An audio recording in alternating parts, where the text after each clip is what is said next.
OK, here we go then. There is always something there to remind me.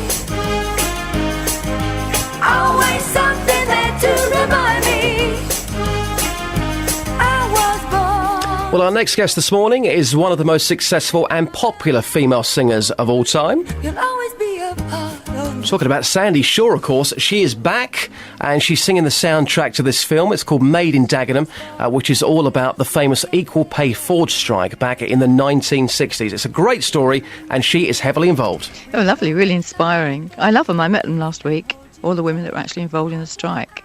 And in Dagenham, we had a lovely get-together and very naughty, actually. What were they now? Tell me more. No, it's all girl stuff. But it's like home from home because I know these kind of women really well. Would have been my aunties or my grandparents. Yeah, I know them well, and I feel really at home. So what do they make of the film? Watching themselves on screen being played by famous people. It must be quite strange for them. Oh, they love it. Yeah. They love it. They were we couldn't get them off the red carpet, dancing up and down. They had such a good time. What a great day out for them. Now, you, of course, you're doing the soundtrack for this. It's a lovely record, this one. What's the story behind it for us, Sandie? Stephen Woolley, the producer, is the ex-partner of my second husband, Nick. They used to make films together, big films like Scandal, as you know, Mona Lisa.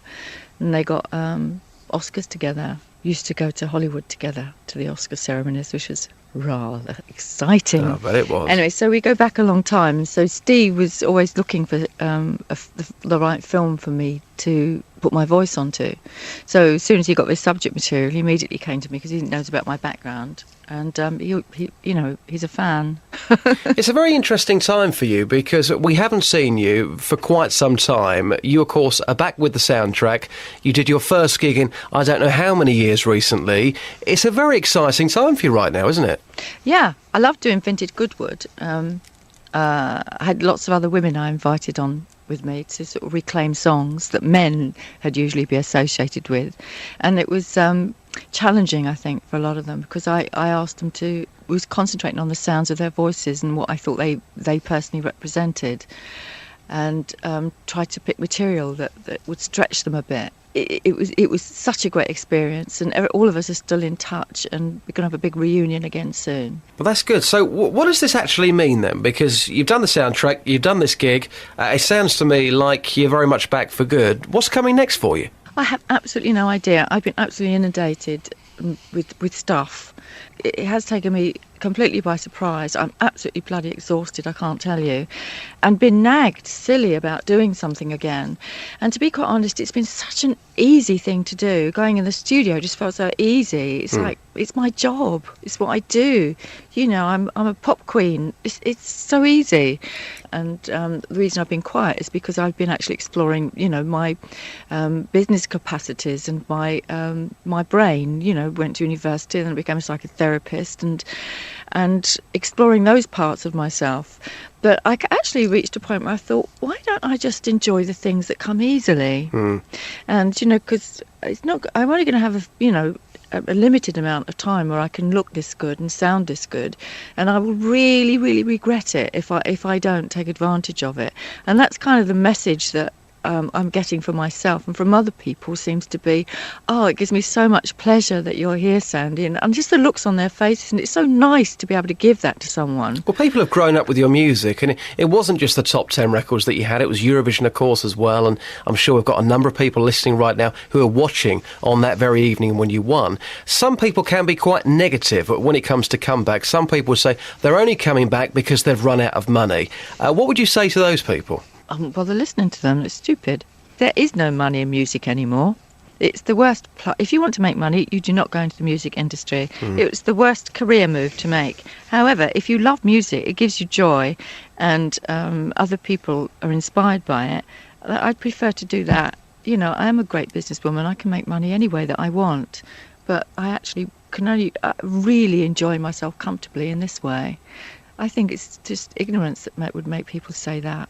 One thing I need to ask you about is your lovely feet, because I'm led to believe they're smooth and they're beautiful. Now, you have had a feet lift, not a facelift, which a number of celebrities have, but you have had a feet lift. Can you explain what that means in layman's terms, please? Oh, it means I've had cosmetic work done on my feet. Some of it was necessary and some of it was cosmetic. I just wanted lovely feet. There's nothing wrong with that, is there? I've never had pretty feet, and I've always taken the rest of me for granted because it all kind of, it's all in the right place. And I quite like my face as I've matured. I think and I want to encourage other women to like their faces and who they are. But I thought when I was 60, I ought to do something to celebrate, treat myself. And I thought, what is it that I really don't like? I thought, I really would like pretty feet. They're handsome feet, I think. More handsome than pretty. feet, yes. They're handsome because they're still large. I still have a size 8 feet. Wow, that's big. I'm 5'9". They're not big. They're in relation to my body. They're the right size. Yeah. To balance me. All my children are tall too. My youngest daughter is 5'11", and she's gorgeous. My son is 6'5". So we're a tall family with tall people.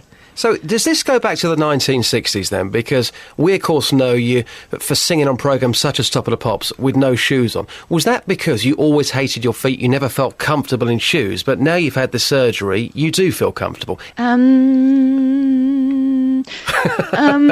don't know. I mean, there's so much sort of like mystique about my feet. It's a weird thing, isn't it? It's a strange thing, yes. It's a weird thing, but I'd rather that than another portion of my body, to be quite honest.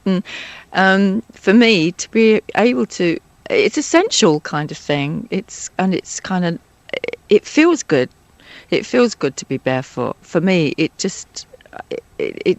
keeps my feet on the ground. It keeps I don't know, it's just like for me it's the most comfortable thing to do and the most natural thing to do. I've done it for so long, I kind of run out of excuses as to why I'm doing it. You see, what I find fascinating about this, if somebody is walking around the office and they've got no shoes on, somebody says, oh, look, you're doing a Sandie Shaw. That's the legacy of you wearing no shoes in the 1960s. It's true, but people in offices do have Sandie Shaw days when they're all allowed to work barefoot. And I recommend very much that you do it over there. You can always sit with your feet in a foot spa. I could do, yeah. I don't know what the management will make of that, but they'll have to go barefoot as well. You will have a whole different way of working, I promise you. Just try it. I'm going to try it for one day. No, not you. Everybody has to try it together. If we have got the management listening right now, which I'm sure they are, take that on board. Now, you have recorded many of your records in foreign languages. This I find quite interesting because I cannot speak another word of a foreign language, let alone sing a record and sing a record well in a foreign language. I can. I know you can. How did you tackle something like that? I just did it. I could anyway. I could. I'm just good at that sort of thing. Linguistically, I'm really good. One of my daughters is also really good at it. She speaks fluent Spanish and Portuguese and has got first degrees and all that sort of thing in it. But I had to learn on the hoof, as it were. And I pick up accents really quickly. I knew a bit of French from school. And so I started off with French and found it really easy and quite fun, actually. German I didn't find so much fun. I used to start doing it phonetically. The German, I never really liked singing in German. It's okay. It doesn't really swing. And Italian is fantastic. It's all. I did lots of special Italian songs. It's sexy, recorded. Isn't it? Yeah. Yeah. You know it's sexy, come on, let's be honest about it. But that's certainly, of course... Spanish is very impassionato. Yeah, I'll take that on board. But that, of course, worked very well for you in Europe. I've got to ask you about Eurovision as well. You, of course, won Eurovision, the first Brit to win Eurovision. Now, you hated that record at the time. Back in the 1960s, you were saying, Eurovision, it's a bit dull, it's not particularly great. So if it wasn't great then, it must be absolutely awful, in your opinion, right now. I have no idea. I don't watch that sort of thing. Really? No. Do you?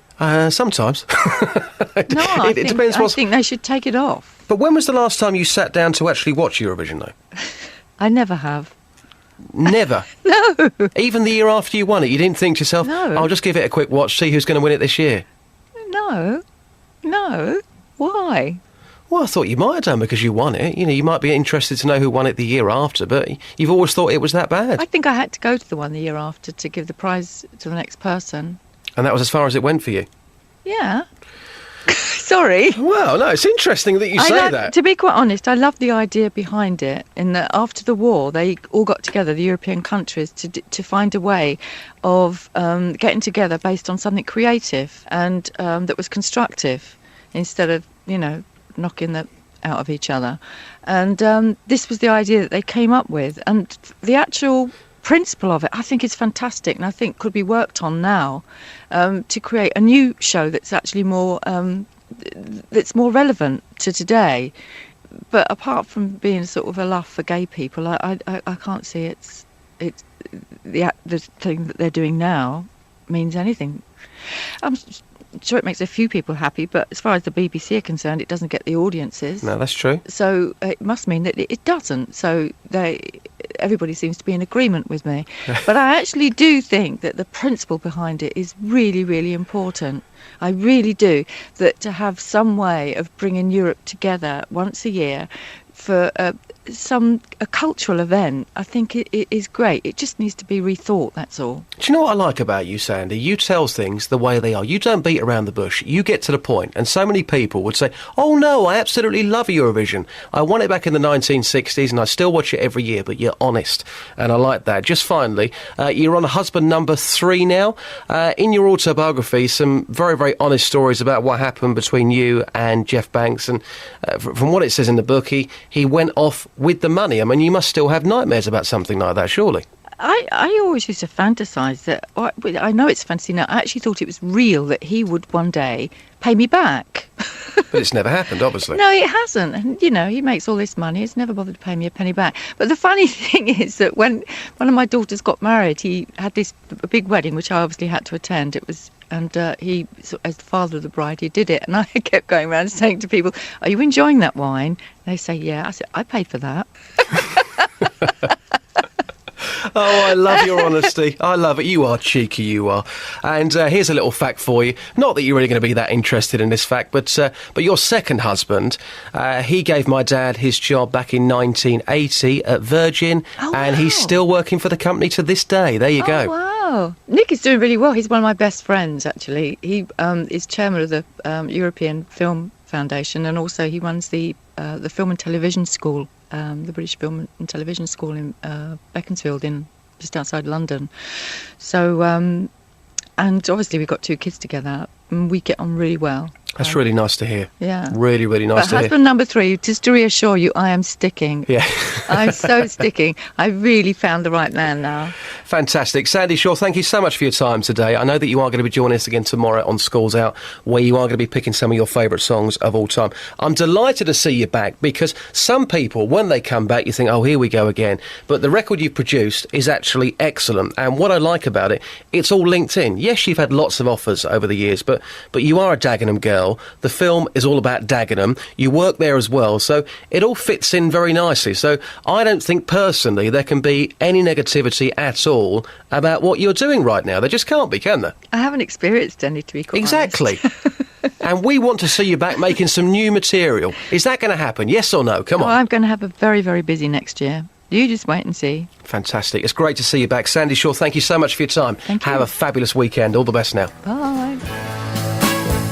Interesting stuff, eh?